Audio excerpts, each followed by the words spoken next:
लेकिन सदर मजलिस मुंतज़मीन किसी को आगे बुलाना चाहें तो ये उनका अपना इख्तियार होता है, और जहां मेरे हुजूर होंगे वहां सदर मजलिस कौन हो सकता है। तो आका करीम की मजलिस लगी थी, लोग बैठे थे, तो वापसा बिन माबद आए और पीछे जगह जहां मिल गई वहां बैठ गए। तो अल्लाह के महबूब ने फरमाया, उदनो या वाबिसा, वापसा दूर बैठे हो, नेड़े आ जाओ। तो हजरत वापसा उठे और चलते चलते आगे आ गए, तो बैठ गए। फरमाया, नहीं वापसा और करीब आ जाओ। तो हजरत वापसा और ज्यादा करीब आ गए। तो हुजूर ने फरमाया, वापसा और ज्यादा नेड़े आ जाओ। हजरत वापसा कहते हैं, मैं अपने मुकद्दर पे कुर्बान जाऊं, मैं इतना करीब हुआ कि मेरे घुटने हुजूर के घुटनों से छूने लगे। जब इतना करीब हो गया तो हुजूर ने मुझे पूछा, वापसा कोई सवाल पूछने आए हो? मैंने कहा, जी हुजूर, मैं सवाल पूछने आया हूं। कहा, वापसा जो पूछने आए हो पूछोगे या मैं बताऊं क्या पूछने आए हो? अर्ज की, हुजूर अगर आप बता दें फिर तो कमाल हो जाए। डिठे वरक कुरान दे फूल सारे, तेरी शान जिया नहीं कोई होर डिठा, तेरी शान दा करे मुकाबला जेड़ा उन्हों आशकां असली चोर डिठा। कोई नूर आखे कोई बशर आखे, पैंदा रात दिने एहो शोर डिठा।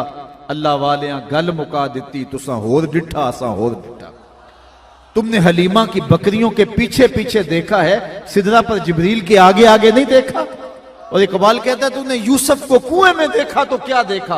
अरे नादां जो मुतलक था मुकय्यद कर दिया तूने। अल्लाह अकबर। तो कहा, वापसा जो सवाल पूछने आए हो तुम खुद पूछोगे या मैं बताऊं क्या पूछने आए हो? अर्ज की, हुजूर अगर आप बता दें फिर तो कमाल हो जाए। फरमाया, तुम खैर और शर के बारे में पूछने आए हो, अच्छाई क्या होती है, बुराई क्या होती है। यही सवाल था? जी हुजूर, यही सवाल था। कहा, इसका जवाब मुझसे लेना है या अपने आप से लेना है? अर्ज की, जवाब आता होता तो सवाल ही क्यों बनता। तो सुनो, ये 3 उंगलियां हुजूर ने जोड़ी, अंगूठा और साथ वाली उंगली, और ये 2-3 उंगलियां जोड़ के फदाराबा अला सदरिही फकाला इस्तफ्ते मिन क़ल्बिक। हुजूर ने इन उंगलियों को जोड़ के यूं सीने पे मारा, दिल वाली जगह पे मार के कहा, ये अंदर ही मुफ्ती बैठा है, इसे ही पूछ ले, यही बता देगा खैर क्या है शर क्या है।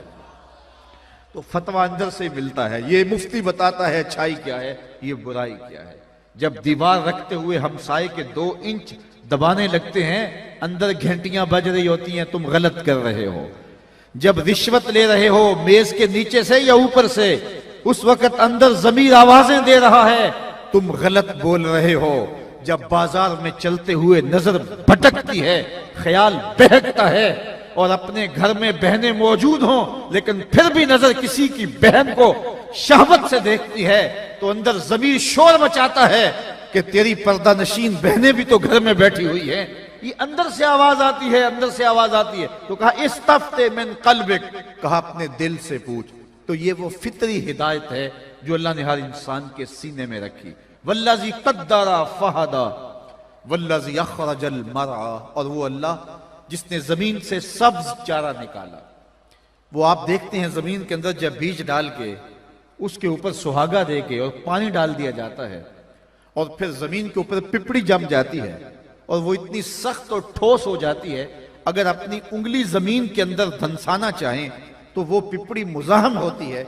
लेकिन उसी का कलेजा चीर के जब नन्ही कोंपल बाहर निकलती है, और वो इतनी गदाज और नरम होती है, अगर उसको आप अपने पपोटों से छुएं, अपने हाथों से छुएं, तो आपके हाथों के लमस से वो मुरझा जाए।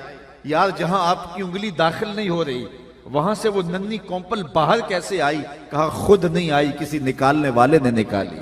वल्लज़ी अख़रजल मरआ फजअलहु गुसाअन अहवा, फिर उसको जो है वो कर दिया खुश्क और स्याह कर दिया। पहले वो सब्ज चारा था, उसमें नमी थी, फिर मरूरे वक्त के साथ उसकी नमी खत्म हो गई, उसके अंदर की जो सुर्खी, उसके अंदर जो सब्जी थी वो भी खत्म हो गई और वो स्याह हो गया।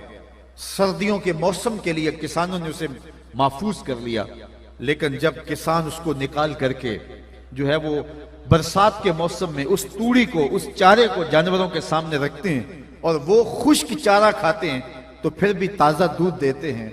तो उस तूड़ी के खाने से ताजा दूध कहां से आया? कहा, ये खुद नहीं आया, ये किसी ने उसके अंदर पैदा किया है, तो वो रब है। ये सारी बातें बयान करने के बाद जो मुर्गी के बच्चे को हिदायत दे सकता है, जो बतख के बच्चे को तैरने का सलीका दे सकता है, जो इंसान के सीने में हिदायत का चरागा रख सकता है, जो नरम और गदाज कोंपल जमीन के कलेचे से निकाल सकता है, तो क्या अपने नबी को वो महरूम रखेगा? कहा सनुक्रियो का फला तंसा इल्ला माशा अल्लाह। ए महबूब, जिस रब ने कोंपलों को जमीन की कूक से निकाला, जिस रब ने जानवरों के बच्चों को भी हिदायत का चरागा दिया, जिसने जो है वो नौखेज बच्चे को मां की छाती से दूध निकालने का सलीका दिया, वो रब आपको भी ऐसा पढ़ाएगा कि आप भूल नहीं सकेंगे। इल्ला माशा अल्लाह, लेकिन हां अगर अल्लाह चाहे तो। साहिब खाजन ने लिखा है ये इस्तिस्ना वाकई नहीं हुआ, ये ऐसा कभी हुआ ही नहीं कि हुजूर ने जो पढ़ लिया हो वो भूल गए हो। और यहां सिर्फ कुरान ही मुराद नहीं है। मेरे हुजूर फरमाते हैं इन्नमा ऊतीतुल कुरान व मिसलहु माहू, मुझे कुरान भी दिया गया और कुरान जितने और इल्म भी मेरे सीने में रख दिए गए।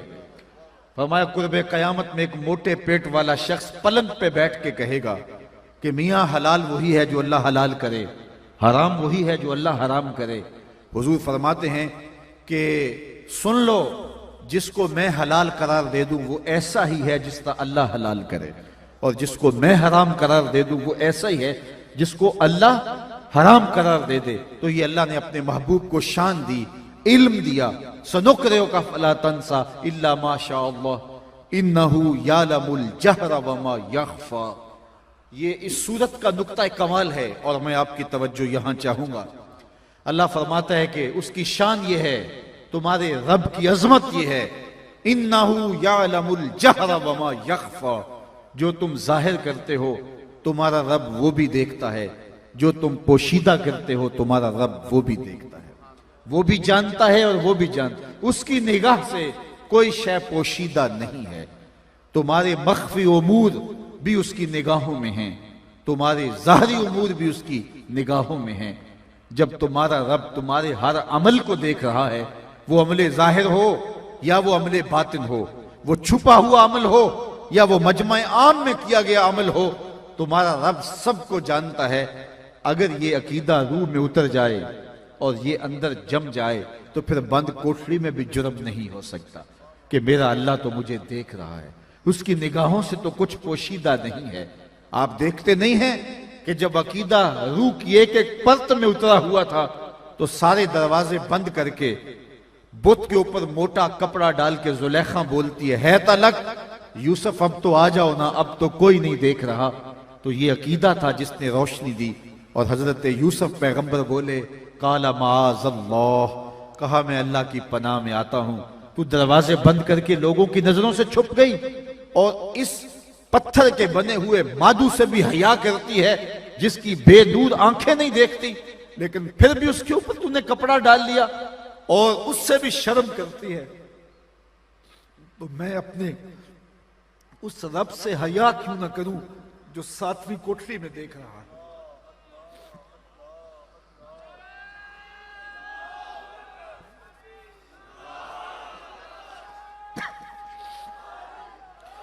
तो कहा कि जब तू इससे भी हया करती है, मेरी बात की तरफ तवज्जो कीजिए।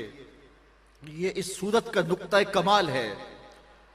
इस सूरत में जो मजमून बांधा गया, अब यहां आकर के ये नुक्ता उरूज है, इसको समझने की जरूरत है। और ये हमारी जिंदगी में दाखिल हो जाए तो हमारी जिंदगी मुनज्जम हो जाएगी, हमारी नस्लें मुनज्जम हो जाएंगी। आज बाप ये समझता है कि मैंने दरवाजे मुकफ्फल कर दिए हैं, मेरे घर की चार दीवारी बहुत ऊंची है, मेरी बेटियां भी महफूज हैं, मेरे बेटे भी महफूज हैं, लेकिन वो नहीं समझता कि शैतान बेटी और बेटे के बिस्तर में घुसा हुआ है। ये सोशल मीडिया की कयामत ने जिंदगी के तकद्दुस को छीन लिया है और बंद कमरे के अंदर आंखों का हया रुखसत हो गया, आंखों की शर्म उड़ गई। हजरत यूसुफ अलैहिस्सलाम का अमल देखिए, जब सातों दरवाजे मुकफ्फल हो गए और बुत के ऊपर भी जुलेखा पर्दा डाल करके बोलती है तलक यूसुफ अब तो आ जाओ ना, अब तो कोई नहीं देख रहा। तो जनाब यूसुफ बोलते हैं काला माअज़ल्लाह, कहा मैं अल्लाह की पनाह में आता हूं। तू तो लोगों की नजरों से छुप गई ना दरवाजे बंद करके, और इस बेनूर आंखें रखने वाले इस मट्टी या पत्थर के मादू के ऊपर भी तूने खेस डाल लिया ताकि मुझे इससे भी हया आती है। कहा तू तो छुप गई है, मैं उस खुदा से कैसे छुपूं जो 7वीं कोठड़ी में भी देख रहा है। फिर इतनी रोशनियां बरसी, इतने उजाले बरसे कि गुनाह का तसव्वुर भी महाल हो गया। जब ये यकीन बंदे की रूह में उतर जाता है कि मेरा मालिक मुझे देख रहा है, तो फिर 7वीं कोठड़ी में भी जुर्म नहीं होते। मालिक के देखने का तसव्वुर जिंदगी के अंदर जो है वो एक ऐसा नज्म पैदा करता है जहां ना कोई सिक्योरिटी पहुंचती है, जहां ना कोई खुफिया कैमरा पहुंचता है, जहां ना कोई एजेंसी पहुंचती है, वहां ये अकीदा पहुंचता है कि मेरा मालिक मुझे देख रहा है। इमाम याफई ने रोज़ुर रियाहीन के अंदर लिखा, एक नौजवान बड़ा खूबसूरत था और कपड़े की दुकान पे काम करता था। एक खातून आई और उस पर फरेफ्ता हो गई। नौजवान था भी बड़ा खूबसूरत और उन फवाने शबाब भी था, और फिर वो सिर्फ खूबसूरत ही नहीं था, खूबसीरत भी था। उसके चेहरे के ऊपर सिर्फ रंग का जमाल ही नहीं था, सहरी के सजदों का तकद्दुस भी था। तो वो खातून आई, वो उस पर फरेफ्ता हो गई। उसने ज्यादा जरूरत से कपड़ा खरीद लिया, गठड़ी भारी हो गई। माल के दुकान से कहा कि इतनी भारी गठड़ी मैं तो उठा नहीं सकती, इस नौजवान को मेरे साथ भेज दो ताकि मेरे घर छोड़ आए। माल के दुकान उसकी नीयत से आगाह न हो सका और नौजवान को रवाना कर दिया। जब घर पहुंचते हैं तो उसने कहा कि ये मेरे इस कमरे के अंदर सामान रख दो। वो अंदर दाखिल हुआ तो उसने दरवाजा बंद कर दिया। हया सोज लिबास भी उतार फेंका और उस नौजवान को दावते गुनाह देने लगे। और वो बार बार यही कहता था, मेरा अल्लाह मुझे देख रहा है, मेरा अल्लाह मुझे देख रहा है, मेरा अल्लाह मुझे देख रहा है।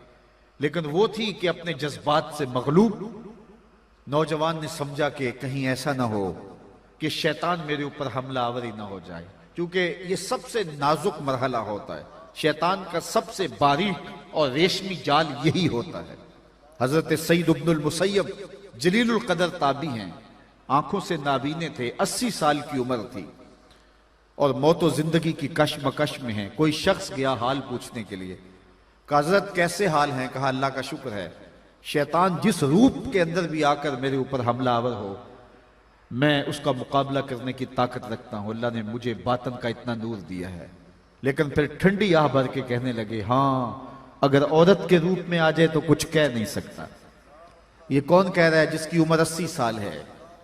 ये कौन कह रहा है जो बुढ़ापे की उम्र में, आंखों में रोशनी नहीं है, जिंदगी और मौत की कश्मकश में है और ताबी रसूल है? और यहां हट्टा कट्टा पीर कहता है कि बेपर्दा औरतें मेरी टांगे दबाएं तो मुझे कोई फर्क नहीं पड़ता, मेरा बातन इतना सुथरा झूठ बोलता है। निगेबां बन के जो अहले चमन की आबरू लूटे, चमन वालों अकीदत छोड़ दो ऐसे निगेबां की। शरीयत के ज़ाब्ते हैं, शरीयत की अकदार हैं, तो ये बड़ा नाजुक और हसास जाल होता। उस नौजवान ने सोचा कहीं ऐसा ना हो कि शैतान मेरी जिंदगी की सारी कमाई लूट ले। यार घर बनाते बनाते जिंदगियां गुजर जाती हैं और डाकू आते हैं 2 मिनट में सफाया कर देते हैं। जिंदगी के तकद्दुस को कायम करते करते कितने तकवे, कितनी एहतियाते, कितनी नजरों की हयाएं और कितने मराहल से गुजरना पड़ता है। और जब जवानी लुटती है तो 2 घड़ियां भी नहीं लगती।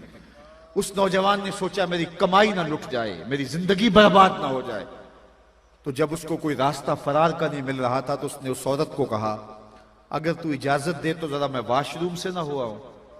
उसने कहा जा जल्दी कर। वो गया और वॉशरूम में उसने हाजत की और पाखाना अपने पूरे बदन पे ही मल लिया। और इसी हालत में जब बाहर आया तो औरत को ताफन और घिन आने लगी।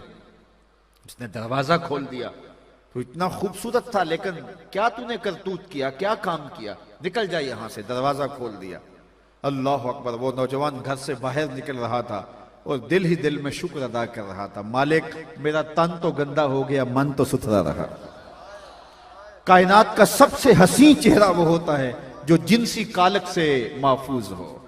अगर जिनसी कालक लगी तो कुछ नहीं बाकी बचेगा।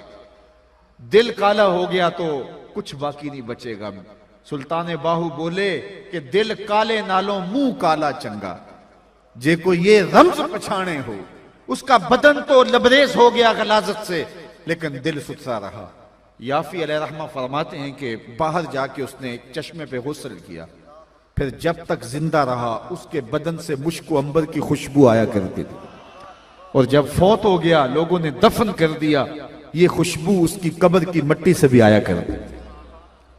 तो अपनी आंखों पर जब हया का बंदा पहरा बैठाता है और इस अकीदे के साथ कि मेरा मालिक मुझे देख रहा है, अरा ज़बीबन नमलतिस सौदा, काली रात के अंधेरे में काले स्याह पहाड़ों के दामन में गहरा गार हो और उस गार में चींटियों का सुराख हो और उसमें नन्ही सी चींटी चल रही हो, उसके महीन और नाजुक कदमों से सीना संग के ऊपर जो वहमी और गमानी लकीर बनती है, जिसको खुर्दबीन से देखना भी मुमकिन नहीं, तुम्हारा रब उसको यूं देखता है जिस तरह दीवारें चीन को देखता है। तो क्या दिमाग की स्क्रीन पे आने वाले ख्यालात से गाफिल है? हमारी खलवतों से गाफिल भी नहीं है, हमारी जलवतों से गाफिल भी नहीं है। इन्नहु यालमुल जहरा वमा यख्फा, जो तुम जाहिर करते हो तुम्हारा रब उससे भी आगाह है, और जो तुम छुप के करते हो तुम्हारा रब उससे भी आगाह है। ये अकीदा अगर रूह में उतर जाए, ये अकीदा अगर बातन में उतर जाए, तो जिंदगी में नज्म पैदा हो जाता है, जिंदगी में जमाल पैदा हो जाता है।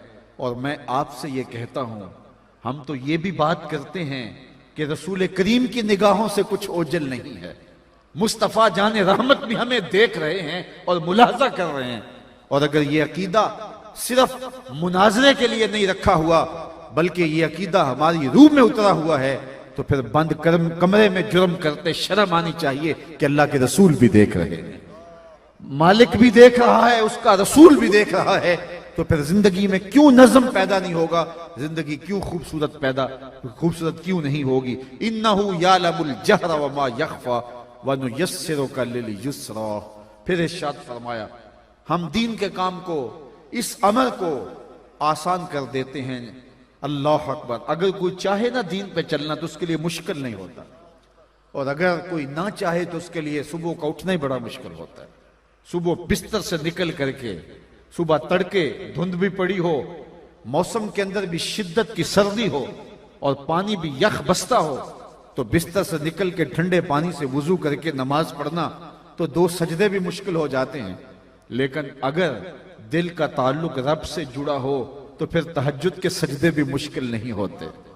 अल्लाह फरमाता है, जिसके लिए हम चाहते हैं आसान कर देते हैं, मुश्किल सही सहरी के सजदे, लेकिन अगर किसी की जिंदगी की सारी खुशियां ही उन आंसुओं में रख दी गई हों तो फिर उसके लिए मुश्किल नहीं होगा कि हम इसको आसान कर देते हैं। हम बतौर रवाज आजकल बोलते हैं, जी आजकल दीन पे चलना बड़ा मुश्किल है। ये कौन कहता है? जो मस्जिद में आता है तो कालीन बिछे हुए हैं, ठंडा पानी और सर्दियों में गर्म पानी दस्तयाब है, मौसम के मुताबिक माहौल मुयस्सर है, कभी हीटर सुलग रहे हैं, कभी एसी चल रहे हैं, और मखमली मुसल्लों पे सजदे करने वाला कितने नखरे से कहता है दोस्तों में बैठ के, आजकल दीन पे चलना बड़ा मुश्किल हो गया। तो मैं इसके जवाब में कहा करता हूं, साहिब तेरे लिए मुश्किल है या बिलाल हबशी के लिए मुश्किल था? तेरे लिए मुश्किल है या तपती हुई रेत के ऊपर सजदे करने वाले हुसैन इब्ने अली के लिए मुश्किल था? जिनके लिए मुश्किल था उन्होंने तो कहा नहीं कि मुश्किल, वो तो हंस हंस के जाने भी मारते रहे, वो तो सजदे भी करते रहे। बिलाल हबशी को उनका जालिम आका मारता है और बिलाल आगे से मुस्कुराते हैं। किसी ने रोक के कहा, बिलाल अजीब तमाशा है, तुम्हारा आका तुम्हें मारता, तुम आगे से मुस्कुराते हो। तो बिलाल हबशी ने जो जवाब दिया वो सुनिए, सुनने के काबिल है। फरमाने लगे, तुम बाजार में जाते हो ना मट्टी का प्याला खरीदने के लिए या घड़ा खरीदने के लिए, तो उसको ठोंक ठोंक के देखते हो, बजा बजा के देखते हो, इसकी आवाज तो ठीक है, कहीं कच्चा तो नहीं है। कहा, तुम तो मट्टी का प्याला भी खरीदो तो ठोंक बजा के देखते हो, कहीं कच्चा तो नहीं है, इसकी आवाज तो ठीक है। कहा, मेरा मालिक बिलाल को खरीद रहा है, देख रहा है बिलाल कच्चा तो नहीं है, इसकी आवाज तो ठीक है, आहद आहद की सदा ठीक से आ रही है। कहा, खाल भी उधड़ जाएगी, हक हक की आवाज खत्म नहीं होगी, जख्म पे जख्म खा के जी, खून जिगर के घूंट पी, आह न कर लबों को सी, ये इश्क है दिल लगी नहीं। जब इश्क किया है, जब मोहब्बत की है, यहां तो जानें मारनी पड़ती हैं, बजले मालो जाहो नामो नंग दर तरीके इश्क अव्वल मंजिलस्त। यहां तो सब कुछ वारने के बाद कहा जाता है ये अभी बयाना हुआ है, अभी सौदा तो बाकी है। यहां तो सब कुछ कुर्बान करके, सब कुछ वार करके फिर भी कहा जाता है हक तो ये था कि हक अदा ना हुआ। तो इसलिए ये क्या हुआ कि दीन पे चलना बड़ा मुश्किल है। हम तो उन लोगों को भी देखते हैं जिनके सर पे आरा रख के पांव तक चीर दिया गया, लेकिन उन्हें उफ तक नहीं की। उनकी कहानी भी नहीं भूल सकते जिनकी दो टांगें दो ऊंटों की पिछली टांगों से बांध दी जाती हैं और कहा जाता है दीन से मुनहरिफ हो जा वरना इन ऊंटों को हांका लगाएंगे तेरा बदन चिर जाएगा। और फिर उसके पूछते हैं बता, वो कहता है लगा दो हांका। फिर हांका लगता है, बदन चिरता है, खून के सुरख सुरख कतरे गिरते हैं, लेकिन हमें तारीख बताती है जब तक जुबान बोलती है लफ्ज यही थे, फुस्तो बे रब्बिल काबा, काबे के रब की कसम जिंदगी की बाजी जीत गया। दीन पे चलना मुश्किल नहीं है, ये तो फिर आसान होता है जब नजर गुंबद खजरा के मकी के जमाल पे हो। माना के मोहब्बत के सफर में हर गाम पे 100 मुश्किल है, लेकिन ये सफर आसान भी है अगर साथ तुम्हारा हो जाए। तो इसलिए फरमाया ये दीन मुश्किल नहीं है। वनुयस्सिरुका लिल युस्रा फज़क्किर इन नफ़अत ज़िक्रा। फरमाया महबूब इस अमले तबलीग को जारी रखिए, आप तज़कीर करते रहिए, नसीहत करते रहिए। नसीहत जरूर फायदा देती है, कभी ऐसा नहीं हो कि नसीहत फायदा ना दे। रोज एक कतरा पत्थर के ऊपर भी गिरे तो एक दिन पत्थर पर भी सुराख हो जाता है। इसलिए हमें तलकीन की गई है रोजाना कुरान पढ़ो, कुरान पढ़ो। हम कुरान को पढ़ना छोड़ गए हैं। आज गुमराहियों का सबब क्या है? वो हिदायत का सरचश्मा, वो रोशनियों का मंबा व मस्दर जो हमारे घर के अंदर है, आज हम उससे ताल्लुक तोड़ लिया है। आज हमारा किबला, हमारा काबा, आज हमारा माई बाप, आज हमारा सब कुछ सोशल मीडिया बन गया है।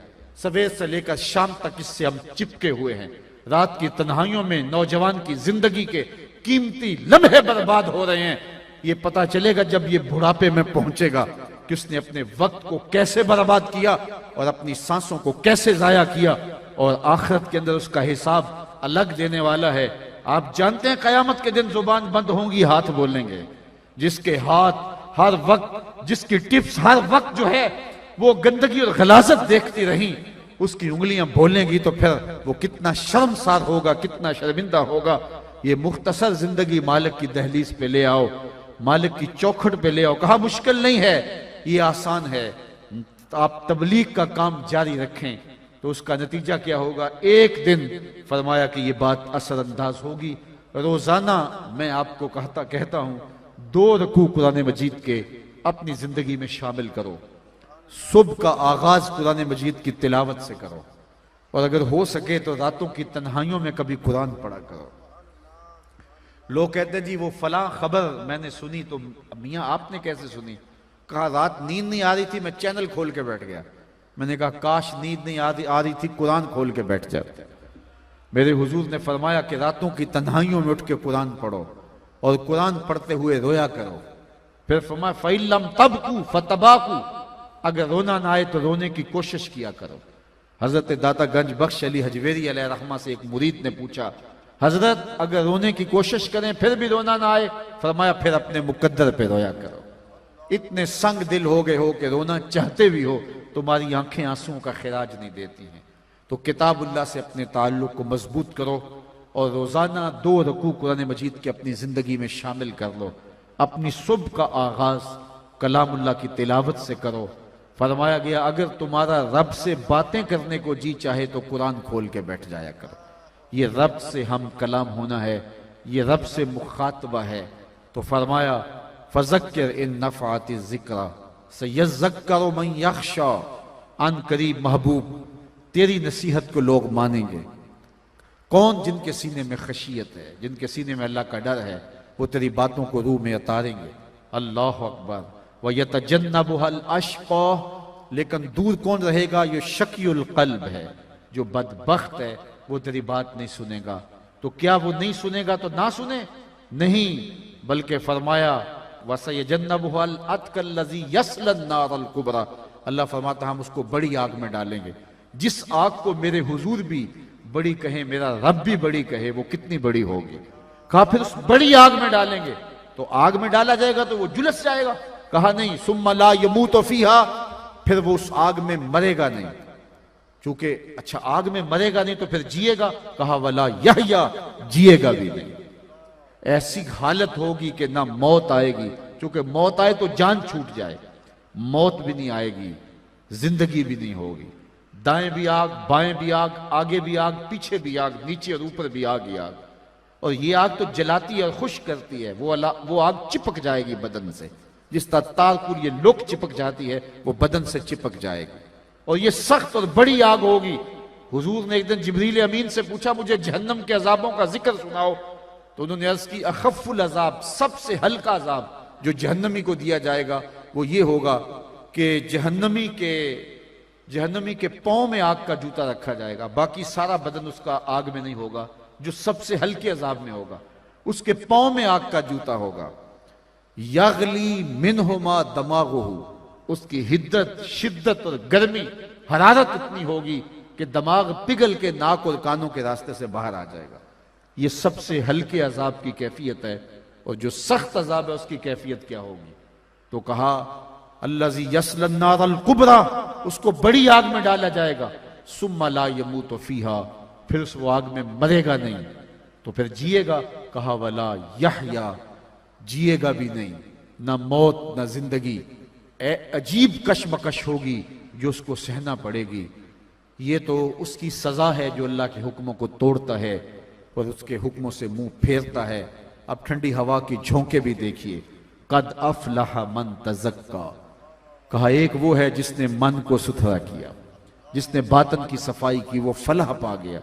वह ज़कर रस्म रब्बिही, और अपने रब के नाम का वजीफा पढ़ा। फसल्ला, और नमाज पंज गाना का उसने एहतमाम किया। ये वो खुश नसीब होगा कि जो फलाह पाने वाला है, कामयाबी और कामरानी के राह पे चलने वाला है। जिक्र की धुनी रमा करके जिंदगी में चरागां करता है और जिंदगी में खुशबुएं बखेरता है, ये कामयाब है। अल्लाह अकबर। बल तो सिरून अल हयात दुनिया।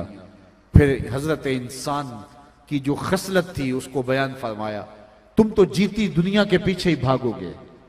ये जहां तुम्हें मिठा लगता है, इसकी शीरीनियां तुम्हें भा जाती हैं, ये सब कुछ जानने के बावजूद भी ये दुनिया मुख्तसर है, आखिरत दायमी है, लेकिन तुम भागोगे इस दुनिया के पीछे। बल तो सिरून अल हयात दुनिया वल आखिरतु खैरुम व अबका, हालांकि आखिरत बेहतर भी है और दायमी भी है।